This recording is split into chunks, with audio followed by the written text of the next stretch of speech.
சிறப்பு நிகழ்ச்சிகள் நடைபெறும். திருக்கடவுரில் சோழ நாட்டில் நடக்கின்ற அத்தனை சிறப்புகளும் இந்த திருவாலவாயா திருக்கோயிலில் நிகழும். மக்கள் கோடியில் இந்த திருக்கோயிலில் தங்களுடைய சிறப்புகளை செய்து கொள்ளுமாறு அன்பாக அழைக்கிறோம்.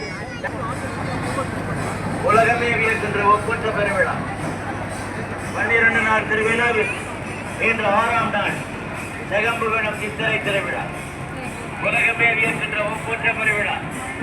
இதோ அளவாய்க்கு பெரும் பிரியாவுடைய எண்ணெய் சங்கர் இசத வாகனத்தில் வெள்ளி இசத வாகனத்தில் அனுமானிவார் செகம்புகணம் சித்திரை திருவிழா. உலகமே வியக்கின்ற ஒப்பற்ற பெருவிழா.